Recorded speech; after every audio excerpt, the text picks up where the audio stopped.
setiap tahun. Kemudian alokasi anggaran ini biasanya bulan November mendekati akhir tahun untuk anggaran tahun berikutnya. Terlalu cepat tidak teman-teman ya? Kalau ada pertanyaan bisa disampaikan nggak apa-apa ya? Atau terlalu cepat bisa disampaikan juga. Terlalu cepat tidak Bu Esti?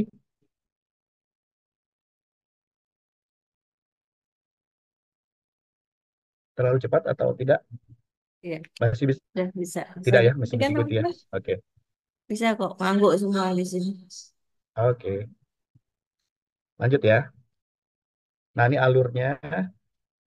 Biasanya tiap kementerian punya visi misi yang diturunkan dari visi misi presiden terpilih. Nah, untuk tahun 2024 ini juga akan ada penyesuaian visi misi dengan Bapak Prabowo Subianto dan juga Gibran Raka Buming Raka. Jadi akan ada penyesuaian antara rancangan teknokratik dengan rancangan inisiasi politik presiden terpilih yang kemudian akan diturunkan menjadi visi misi tujuan dan seterusnya sampai kepada kegiatan dan kinerja, indikator kinerja. Ini struktur perencanaan program dalam bentuk struktur yang saya jelaskan di slide sebelumnya. Ini kaitannya seperti ini antara visi misi dengan pelaksana, yakni kementerian atau lembaga pelaksana programnya. Ini hubungan alur dan strukturnya. Jadi tiap kementerian atau lembaga, kalau dalam contoh hal ini adalah Kementerian Agama, khususnya Direktorat Jenderal Pendidikan Islam, punya program, kemudian masing-masing punya sasaran. Kalau kementerian lembaga itu sasaran strategis, kemudian eselon 2 atau program itu biasanya sasaran program, eselon 1 sorry. Kemudian eselon 2 adalah kegiatan biasanya. Dan punya juga sasaran kegiatan. Dan masing-masing itu punya indikator yang nanti bisa diukur sebagai bahan evaluasi program.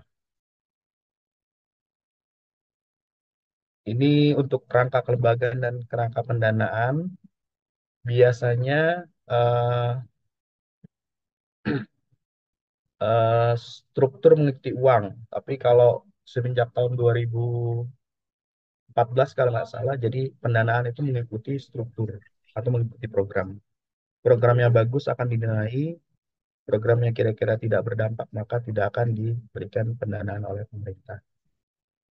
Dan biasanya sumber-sumber pendanaan itu tidak hanya dari APBN, tapi juga bisa dari partisipasi masyarakat, misalnya dari CSR perusahaan. Corporate Social Responsibility itu juga dibolehkan panjang tidak melanggar peraturan perundangan.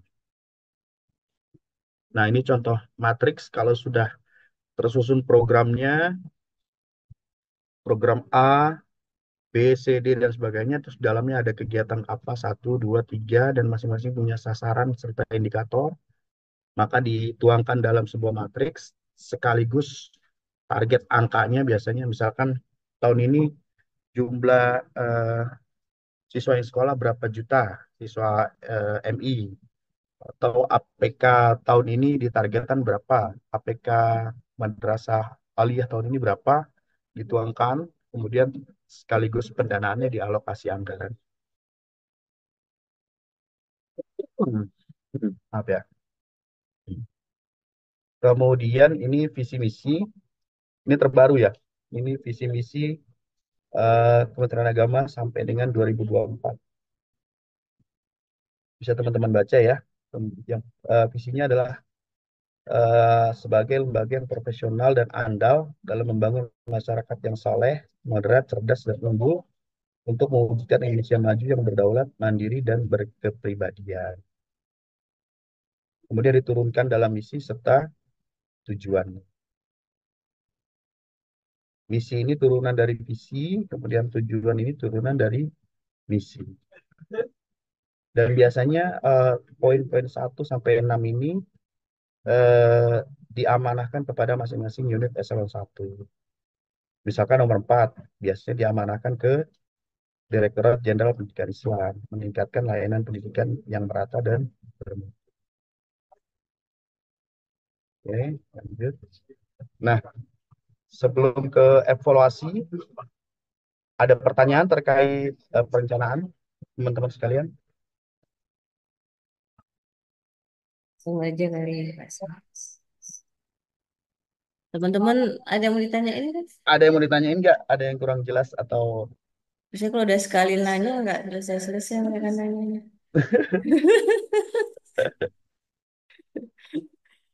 Dilanjut aja kali ya. Nanti dikumpulin di belakang ya, kalau mau tanya ya. siap? Ya, silakan. Oke, masih ada waktu ya. 10:41.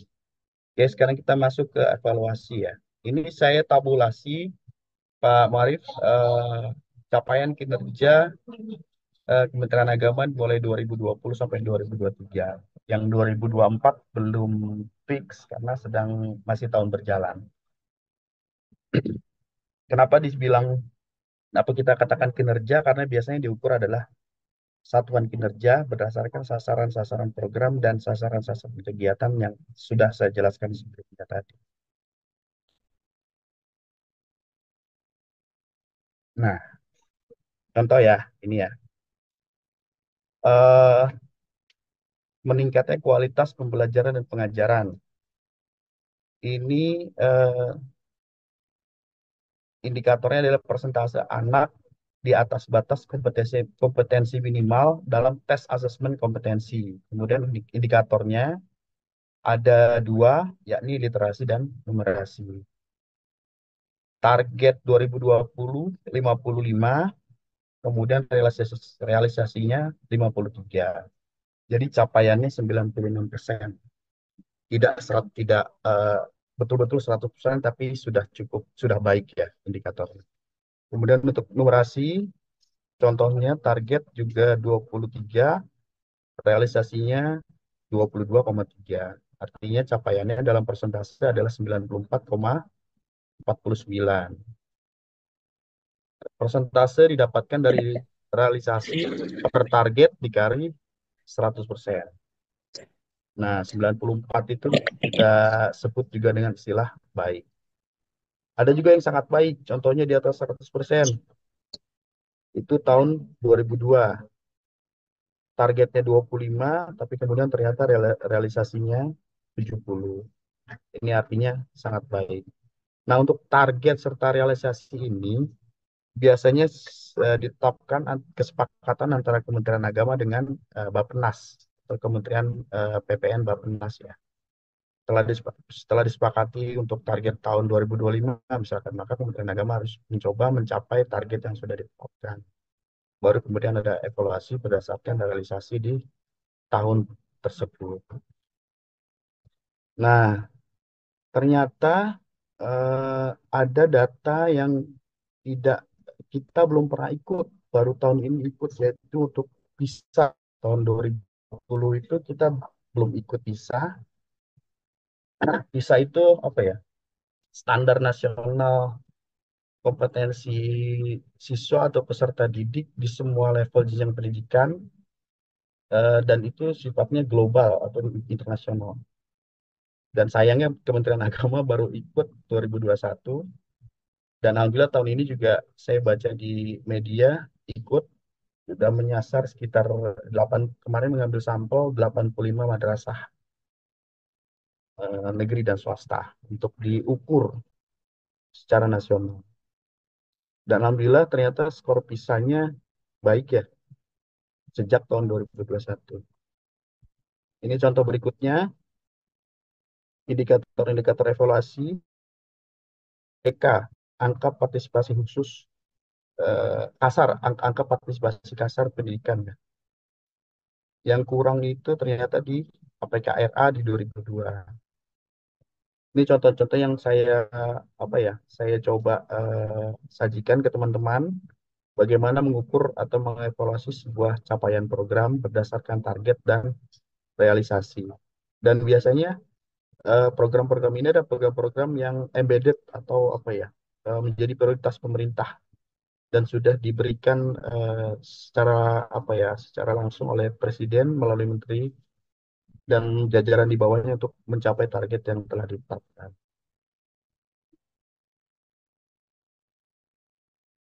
APK dan APM pendidikan kita untuk jenjang madrasah ternyata sangat baik mulai 2020 sampai 2023. APM pun demikian. Oh, ternyata masih ada yang kurang di tingkat ulia, menurun ya, mulai 2020 sampai 2022. Kita bisa lihat ya APM, MA, ulia, SMA, SMA itu mulai 2020 sampai 2022 menurun, tapi kemudian alhamdulillah membaik lagi di tahun 2023. Nah ini sebenarnya apa ya, dari eh, angka ini juga kita bisa membuat semacam grafik ya. Kalau teman-teman biasa membuat grafik dari Excel itu juga bisa dibuat grafik naik turun. Nah, nanti dicari indikatornya itu kenapa bisa turun, kenapa kemudian bisa naik lagi gitu. Itu sebenarnya bagian-bagian dari evaluasi yang bisa dielaborasi lebih jauh oleh eh, pengambil kebijakan dan para pembantunya di bawah untuk mencari tahu kenapa hasil pendidikan itu bisa turun ataupun bisa naik. Kemudian contoh lainnya rasio guru. Rasio guru semakin cukup, tapi kemudian di tahun 2023 ini ternyata kurang. Targetnya 15 banding 1, 15 siswa, satu guru, tapi ternyata justru 32 siswa, satu guru harus menangani 32 siswa. Jadi diindikasikan sebagai kurang, kurang baik. Ini contoh lain, ini untuk penjaminan mutu, ini untuk yang tadi MA, ini MI, kemudian MTS.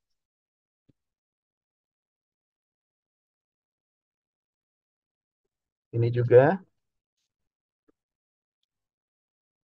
Nah, kalau yang ternyata yang agak kurang memang perguruan tinggi ya, khususnya yang akreditasi perguruan tinggi. Ternyata tiap tahun itu tidak sesuai target. Mungkin ini jadi PR-PR teman-teman di perguruan tinggi atau di sini di Direktorat Pendidikan Tinggi untuk melihat kenapa akreditasi tiap tahun itu kurang atau menurun.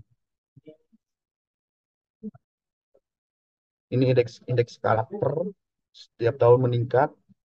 Kemudian pendidikan tinggi juga bukan akreditasi tapi prodi yang memiliki kelas internasional tiap tahun semakin baik, dan saya lihat juga termasuk di UIN Jakarta sudah semakin bagus dengan adanya mahasiswa-mahasiswa asing atau internasional yang juga berkuliah di UIN Jakarta. Contoh lainnya termasuk contoh publikasi di jurnal internasional dan sebagainya, ini sudah baik bahkan sangat baik. Ini untuk tata kelola pemerintahan baik, alhamdulillah memperoleh WTP sejak 2020 sampai dengan 2023.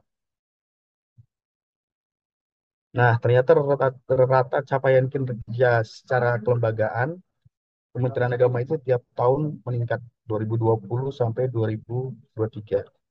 Mulai baik, baik, kemudian sangat baik, dan sangat baik. Jadi saya ambil dari laporan kinerja Kementerian Agama tahun 2020 dan 2023. Nah, ini yang menarik ya. Nanti teman-teman bisa jadi bahan diskusi ya. Eh, dari hasil bacaan yang saya telusuri, ternyata ada beberapa isu strategis terkait pendidikan. Yang pertama, terkait layanan pendidikan, masih ada disparitas partisipasi antar wilayah, khususnya mungkin desa kota atau wilayah timur dan barat. Kemudian fakta juga 300 kecamatan tidak memiliki SMP atau MTS, kemudian 700 kecamatan tidak memiliki SMA ataupun madrasah